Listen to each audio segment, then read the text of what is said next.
ESI insurance കാർഡിൽ നമുക്ക് പുതിയൊരാളെ enter ചെയ്യണമെന്നുണ്ടെങ്കിൽ, അതായത് ഭർത്താവിനെയോ അതുപോലെ കുട്ടികളെയോ എൻ്റർ ചെയ്യണമെന്നുണ്ടെങ്കിൽ അതെങ്ങനെ ചെയ്യാമെന്നാണ് നമ്മൾ ഇന്നത്തെ വീഡിയോയിൽ പറയാൻ പോകുന്നത്.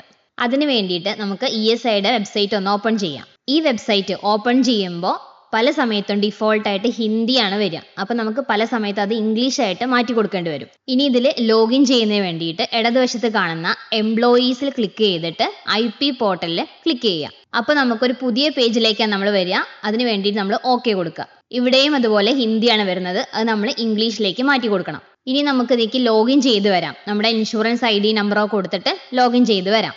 ഇത് ലോഗിൻ ചെയ്ത് വരുമ്പോൾ നമുക്കൊരു അലേർട്ട് മെസ്സേജ് ആണ് വരുന്നത്. അതായത് ഇതിലുള്ള എല്ലാ അംഗങ്ങളും ആധാർ കാർഡ് ഇതുമായിട്ട് ലിങ്ക് ചെയ്യണം എന്നുള്ള മെസ്സേജ് ആണ് കാണിച്ചിട്ടുള്ളത്. അഥവാ അത് ചെയ്തിട്ടില്ലെങ്കിൽ അത് തീർച്ചയായിട്ടും ചെയ്യേണ്ടതാണ്. ഇവിടെ നമുക്ക് കാണാം ഡിഫോൾട്ട് ഹിന്ദിയാണ് വന്നിരിക്കുന്നത്, അത് ഇംഗ്ലീഷിലേക്ക് മാറ്റാം. ഈ പേജിന്റെ നേരെ താഴോട്ട് വന്നാൽ നമുക്ക് കുറേ ഇൻസ്ട്രക്ഷൻസ് കാണാം. അതിൽ ഏറ്റവും താഴെ കാണുന്ന അപ്ഡേറ്റ് പെർട്ടിക്കുലേഴ്സ് ആണ് സെലക്ട് ചെയ്യേണ്ടത്.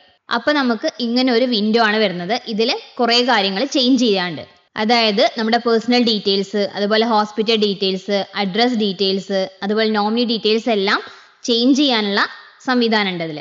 ഇവിടെ നമ്മൾ ഫാമിലി ഡീറ്റെയിൽസ് ആണ് സെലക്ട് ചെയ്യേണ്ടത്. അപ്പോൾ നമുക്ക് ഇതുപോലെ അംഗങ്ങളുടെ എല്ലാ ഡീറ്റെയിൽസ് വെച്ചിട്ടുള്ള ഒരു പുതിയ വിൻഡോ ഓപ്പൺ ആയിരിക്കും.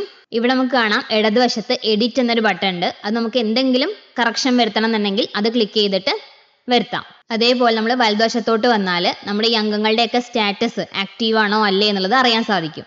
ഇനി നമുക്ക് പുതിയൊരാളെ ആഡ് ചെയ്യണം എന്നുണ്ടെങ്കിൽ ഇടതുവശത്ത് add or update family member എന്ന് പറഞ്ഞിട്ടുള്ള അവിടെ നമ്മൾ അയാളുടെ പേര് കൊടുക്കുക, പിന്നെ ഡേറ്റ് ഓഫ് ബർത്ത് കൊടുക്കുക. അതിനുശേഷം നമ്മൾ റിലേഷൻഷിപ്പ് വിത്ത് എംപ്ലോയി എന്നുള്ളത്, അതായത് ഈ പുതിയ ആൾ എംപ്ലോയിയുമായിട്ട് എന്താണോ റിലേഷൻ അതവിടെ സെലക്ട് ചെയ്ത് കൊടുക്കുക. ഞാനിവിടെ എൻ്റെ മോനെയാണ് കൊടുക്കുന്നത്, അതുകൊണ്ട് മൈനർ ഡിപ്പെൻഡൻറ്റ് സൺ ആണ് സെലക്ട് ചെയ്യുന്നത്. നെക്സ്റ്റ് കോളം വരുന്നത് മെയിൽ ആണോ ഫീമെയിൽ ആണോ എന്നുള്ളതാണ്. അത് ഏതാണെന്ന് വെച്ചാൽ അത് സെലക്ട് ചെയ്ത് കൊടുക്കുക.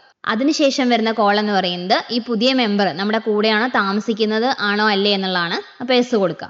ഇത്രയും കൊടുത്തിട്ട് നമ്മളൊരു ID പ്രൂഫും കൊടുത്തിട്ട് ആഡ് ചെയ്യാണ് ചെയ്യേണ്ടത്. ഇപ്പം നമ്മൾ ആഡ് ചെയ്ത മെമ്പറെ നമുക്ക് മുകളിൽ കാണാൻ സാധിക്കും.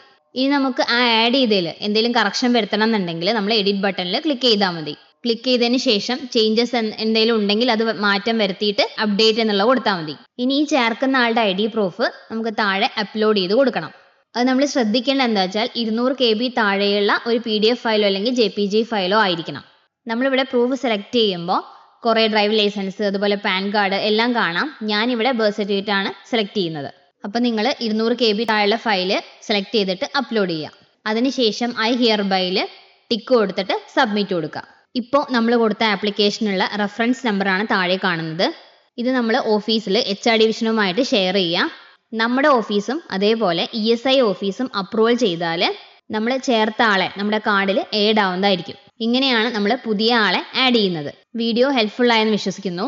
നമ്മുടെ ചാനൽ ആദ്യമായിട്ട് കാണുന്നവരാണെങ്കിൽ സബ്സ്ക്രൈബ് ചെയ്ത് സപ്പോർട്ട് ചെയ്ത് കാണണേ. Thanks for watching.